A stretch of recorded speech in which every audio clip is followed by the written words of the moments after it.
Hello friends, मैं विकास कुमार आप सभी का स्वागत करता हूं my YouTube channel SSC exam by Vikas में। ठीक है, तो भाई सभी को देखिए पता चल गया होगा। ठीक है, जैसा कि योगी जी ने अभी बताया था हाल ही में कि मतलब कि यूपी में आपके दोस्तों 30,000 प्लस वैकेंसी आने वाली है यूपी पुलिस की। ठीक है, जैसे ही दोस्तों आपकी जो 60,000 की जो दोस्तों प्रोसेस चल रहा है उसका दोस्तों अब आपका मार्च में दोस्तों फाइनल रिज़ल्ट आने वाला है। ठीक है, उसके बाद देखिए दोस्तों आपकी जो 30,000 प्लस हैं या 40,000 प्लस हैं जो भी हैं उसकी दोस्तों आपका हो सकता है कि आपको दोस्तों अप्रैल या मई में इसका नोटिफिकेशन आपको देखने को मिले। ठीक है, तो ये तो दोस्तों पक्का है कि मतलब कि आपकी उत्तर प्रदेश कांस्टेबल नई भर्ती 2025 में आने वाली है। ठीक है, तो मैं तो दोस्तों आपसे बोल रहा हूँ जब आएगी दोस्तों आती रहेगी, आप दोस्तों आज से ही अपनी तैयारी शुरू कर दीजिए। ठीक है,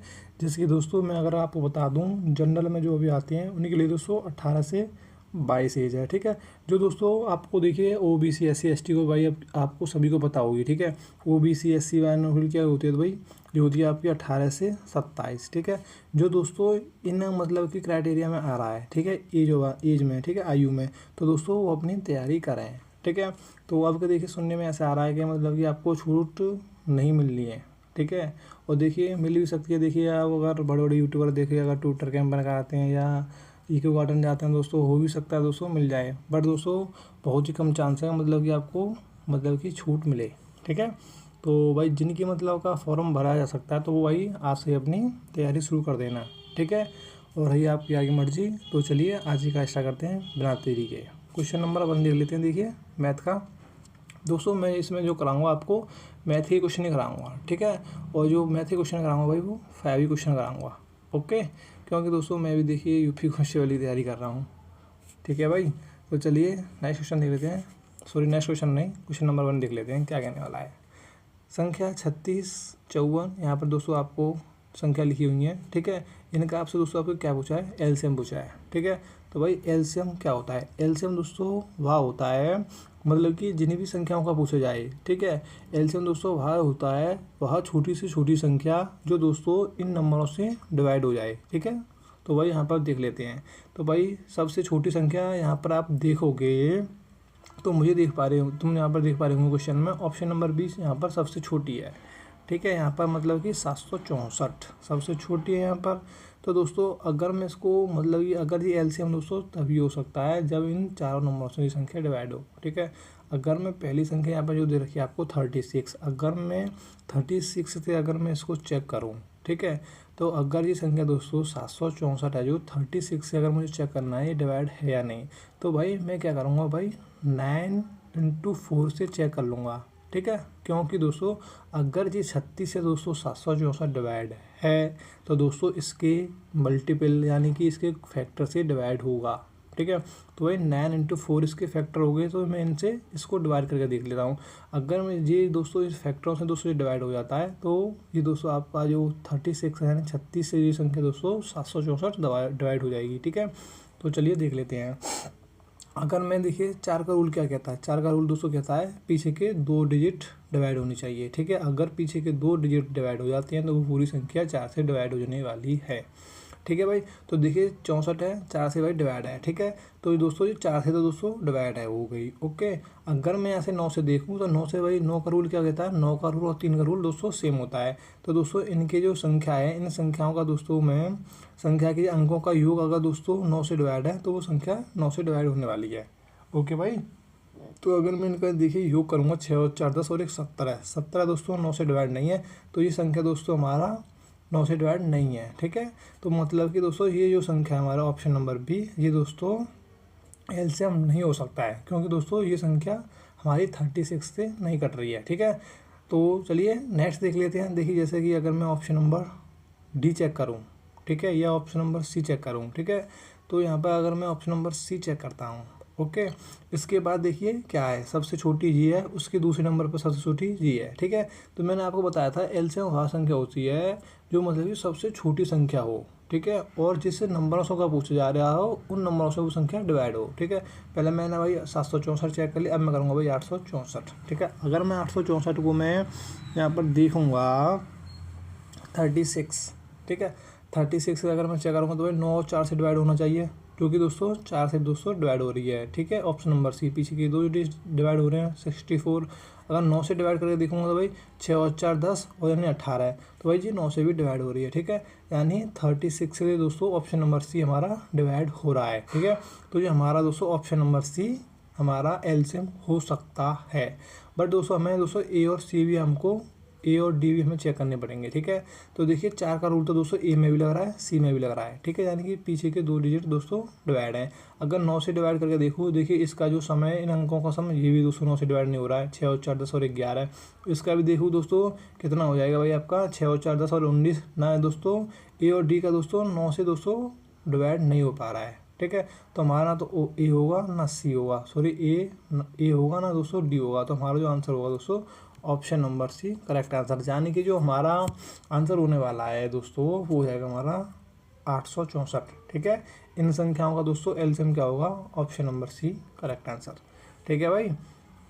तो नेक्स्ट क्वेश्चन देख लेते हैं, क्वेश्चन नंबर 2। क्वेश्चन नंबर 2 देखिए हमारा इंपॉर्टेंट क्वेश्चन है। देखिए क्या कहने वाला है।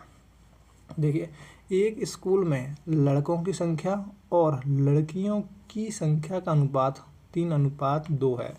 यदि 20% लड़कों और 25% लड़कियों को छात्रवृत्ति मिलती है तो कितने प्रतिशत छात्रों को छात्रवृत्ति नहीं मिलती है, ठीक है।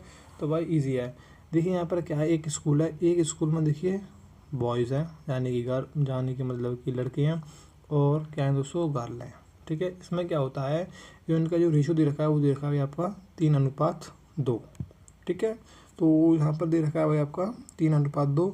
अगर मैं मान लूँ मतलब कि 300 दोस्तों यहाँ पर बॉयज़ थे और यहाँ पर आपके गर्ल थी भाई आपकी 200, तो टोटल छात्र कितने हो गए भाई, टोटल छात्र हो गए 500, ठीक है।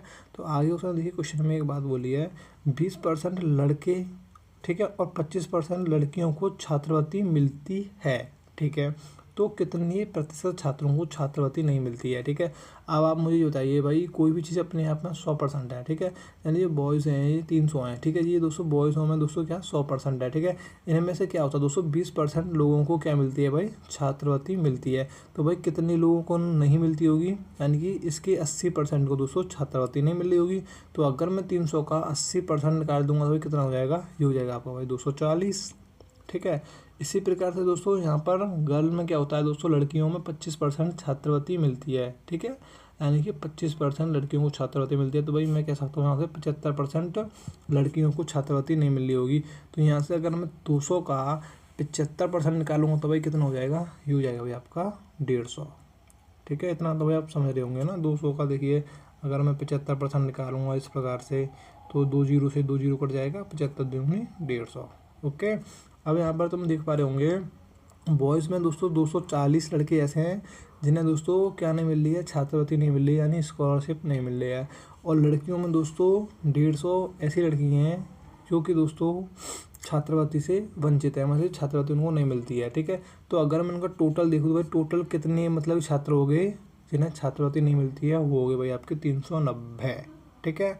अब जी पूछना चाह रहा है कि टोटल का दोस्तों जी कितना परसेंट है, तो 390 जो दोस्तों 500 का कितना परसेंट है, बस इस प्रकार से आपको जी कैलकुलेशन करनी है।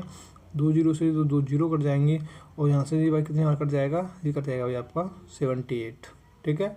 78% दोस्तों छात्रवृत्ति नहीं मिलती है, ठीक है। 78% छात्रों को दोस्तों क्या नहीं मिल रही है भाई, छात्रवृत्ति, यानी option number A correct answer, ठीक है। तो भाई नेक्स्ट क्वेश्चन देख लेते हैं। नेक्स्ट क्वेश्चन दोस्तों हमारा क्या कहने वाला है, इम्पोर्टेंट क्वेश्चन है, चलिए पढ़ लेते हैं। महेश और हरीश एक व्यवसाय में क्रमशः 20,000 और 30,000 का निवेश करते हैं। यदि 3 महीने के बाद हरीश अपने निवेश में से रुपये कितने निकाल लेता भाई, 5,000 निकाल लेता है, तो उनके बीच प्राप्त लाभ का अनुपात में विभाजित होगा, ठीक है। तो भाई ये क्वेश्चन देखिए काफ़ी इजी है, ठीक है।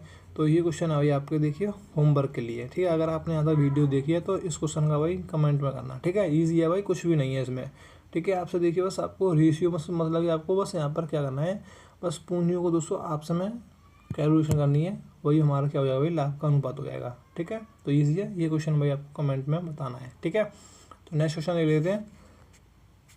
देखिए ये इंपॉर्टेंट क्वेश्चन है, ठीक है। इस प्रकार के दोस्तों क्वेश्चन आते हैं यूपी पुलिस में, और दोस्तों ज़्यादातर छोड़ के आ जाते हैं, ठीक है, छोड़ के नहीं आने हैं। देखिए समझ लेते हैं क्वेश्चन क्या कहने वाला है। उस समचतुर्भुज का क्षेत्रफल ज्ञात कीजिए जिसकी भुजा की लंबाई 25 सेंटीमीटर है और विकर्णों में से एक की लंबाई 14 सेंटीमीटर है, ठीक है। तो भाई एक समचतुर्भुज है, ठीक है, उसमें क्या है, एक आपकी भुजा दे रखी है, यानी ए बराबर दे रखी है भाई आपको 25 सेंटीमीटर, ठीक है। और देखिए विकर्णों में से दोस्तों आपको ए विकर्ण दे रखा है, यानी D1 दे रखा है आपको कितना, 14 सेंटीमीटर, ठीक है।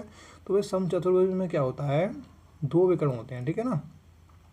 और इसमें देखिए देखिए जो आपसे पूछा है समचतुर्भुज का एरिया पूछा है, तो भाई मैं बता दूं आपको, जो एरिया होता है किसका दोस्तों, समचतुर्भुज का क्षेत्रफल क्या होता है, वो होता है भाई आपका D1 इंटू D2 अपॉन में 2, ठीक है, यानी कि दोनों विकर्णों का गुणनफल का आधा, ठीक है, ये होता है इसका फॉर्मूला। तो बस आपको क्या है, बस आपको भाई क्या निकालना है, देखिए D1 आप पर है, ठीक है, आपको D2 निकालना है, ठीक है। तो इसमें देखिए एक और फार्मूला होता है, ये क्या होता है भाई, D1 square plus D2 square equal to होता है भाई 4A स्क्वायर, ठीक है। मेरे कहने का मतलब ये है कि यानी कि दोनों विकर्णों का स्क्वायर करके प्लस उनको जोड़ के और उनकी जो भुजा का स्क्वायर का 4 गुना, ये दोस्तों क्या होते हैं, इक्वल होते हैं, ठीक है। तो यहाँ पे अगर मैं वैल्यू पुट करूँ तो यहाँ से हो जाएगा भाई D1 का स्क्वायर यानी कितना हो जाएगा 196 प्लस ये कितना हो जाएगा भाई आपका D2 स्क्वायर इस प्रकार से हो जाएगा, और 4 इंटू कितना हो जाएगा भाई आपका, यहाँ पर देख रहा 25 इंटू 25, ठीक है ना। तो यहाँ से कितना हो जाएगा भाई आपका 625, ठीक है। तो यहाँ से हो जाएगा भाई कितना 625, तो यहाँ से हो जाएगा भाई D2 स्क्वायर इक्वल टू, तो यहाँ पे गुणा कर लेंगे हम, देखिए यहाँ से हो जाएगा भाई 625 इंटू 4, ठीक है। तो कितना हो जाएंगे भाई आपके 5 चौक 20, हासिल लगे 2, और यहाँ से 4 दूनी 8 और 10 एक हासिल, 5 चौक 6 चौक 24 और 25, यानी कि हो जाएंगे भाई आपके 2500, ठीक है। और 2500 में से भाई कितने चले जाएंगे भाई आपके, ये चले जाएंगे भाई यहाँ से आपके 196, ठीक है ना। यहाँ से भाई घट जाएंगे 196, तो यहाँ से आपके कितने बचे जाएंगे भाई, ये बचेंगे भाई आपके कितने 2304, ठीक है। तो यहाँ पे हम अगर कर लूँ मैं D2 स्क्वायर बराबर कितना हो जाएगा भाई आपका, ये हो जाएगा भाई आपका 2304, ठीक है। अब ये 2304 भाई किसका किसका होता है भाई, परफेक्ट स्क्वायर किसका होता है भाई, तो यहाँ पर D2 की वैल्यू भाई कितना हो जाएगी, आपको यहाँ से निकालना होगा, ठीक है। तो भाई कितना हो जाएगा भाई यहाँ से अगर आप देखोगे, ठीक है भाई। तो यहाँ से भाई जो D2 की वैल्यू आएगी वो आ जाएगी भाई आपके यहाँ से 48, ठीक है, समझ पा रहे होंगे भाई। देखिए D2 स्क्वायर की जो वैल्यू है भाई वो है यहाँ पर 2304, ठीक है। तो ये दोस्तों किसका स्क्वायर होता है, यहाँ से अगर मैं रूट निकाल दूंगा तो ये हो जाएगा भाई आपका 48, ठीक है। तो मैंने आपको यहाँ पर बताया था क्षेत्रफल बराबर क्या होता है भाई, दोनों विकर्णों का गुणनफल करने के बाद उसका आधा कर दीजिए बस, ठीक है। तो चलिए कर लेते हैं। अब दोस्तों मैं इसको थोड़ा इरेज कर देता हूँ, ठीक है। तो चलिए अब चलिए मैं यहाँ पर थोड़ा इसको इरेज कर लेता हूँ, जिससे दोस्तों आपको आसानी होगी समझाने में, ठीक है। इधर वाले एरिया को मैं क्या कर लेता हूँ भाई, इरेज कर लेता हूँ, ओके। तो चलिए थोड़ा रुक जाइए 1 सेकंड, ठीक है ना। इसको मैं इरेज कर लेता हूँ, यहीं समझा देता हूँ, क्योंकि दोस्तों यहाँ पर समझाऊँगा तो भाई आपको यहाँ पर समझ में भी आएगा, ठीक है। यहाँ पर फॉर्मूला लिखा हुआ है, तो देखिए अब यहाँ से भाई क्या हो जाएगा, ठीक है। तो मैंने आपको बताया था भाई, देखिए D1 की जो वैल्यू आ गई है वो यहाँ पर दे दी थी क्वेश्चन में, जो D2 की वैल्यू मैंने आपको निकाल कर दिखा दिया आपको 48, और आपसे पूछा दोस्तों इसका एरिया, तो एरिया बराबर क्या होता है भाई, यहाँ पर लिखा हुआ है इन दोनों का गुणनफल 40 इंटू 48 डिवाइड बाई 2, ठीक है। तो इसके जो कैलकुलेट करेंगे भाई 2 से कट जाएगा भाई 7 बार, और 48 इंटू 7 कितना हो जाएगा भाई आपका, ये हो जाएगा भाई आपका 336 सेंटीमीटर स्क्वायर, यानी option number A correct answer, ठीक है। तो ईजी था। नेक्स्ट क्वेश्चन देख लेते हैं, क्वेश्चन नंबर लास्ट है, ठीक है, क्योंकि दोस्तों 5 क्वेश्चन करा रहा हूँ इसमें, ठीक है ना। चलिए पढ़ लेते हैं। एक 1.5 kg केक को 10 लड़कों के बीच बराबर बराबर बांटा गया है, प्रत्येक लड़के को कितना केक मिलेगा, ठीक है। तो भाई ये भी सवाल कोई पूछने वाला है, ठीक है। तो मतलब कि एक केक है, उसका जो वजन है यानी वेट है दोस्तों 1.5 kg है, ठीक है। 10 जनों में बांटना है, तो भाई कितना कितना बट जाएगा उसकी, कितना ईजी है। तो आपको क्या है दोस्तों, भाग दे देना है 10 का, 1/10, ठीक है। तो यहाँ से अगर दोस्तों आपसे पूछना चाह रहा है, ठीक है, कि भाई प्रत्येक को कितना मिलेगा, वही सीधी सी बात है, 1.5 में मतलब क्या कर देंगे हम, 10 का भाग दे देंगे, ठीक है। तो यहाँ से कितना हो जाएगा भाई, ये हो जाएगा भाई आपका 15/100 kg, ठीक है। पर दोस्तों अगर आपको दोस्तों ग्राम में चाहिए तो दोस्तों हम क्या कर देंगे, 1000 का इसमें गुणा कर देंगे, ठीक है। 2 जीरो से 2 जीरो कट जाएंगे, इक्वल टू कितना हो जाएगा भाई आपका 150 ग्राम, ठीक है। यानी प्रत्येक लड़के को जो कितना केक मिलेगा वो मिलने वाला है भाई आपका 150 ग्राम, यानी option number D correct answer, ठीक है। तो देखिए आप यहाँ पर देख सकते हो भाई, RRB NTPC में पूछा गया प्रश्न था, ठीक है। ऐसे भी देखिए क्वेश्चन पूछे जाते हैं, ठीक है। बट दोस्तों क्या होता है, ऐसा होता है देखिए वहाँ पर दोस्तों थोड़ा टाइम बहुत कम होता है, ठीक है ना। तो वहाँ पर भी दोस्तों ऐसे क्वेश्चन में दोस्तों आपको स्किप मारने पड़ जाते हैं जब टाइम आपको कम पड़ता है तो, ठीक है। तो चलिए, तो यहाँ पर हम अपनी वीडियो समाप्त करते हैं, तो मिलते हैं अगली नेक्स्ट वीडियो में। जब तक के लिए जय हिंद, जय भारत।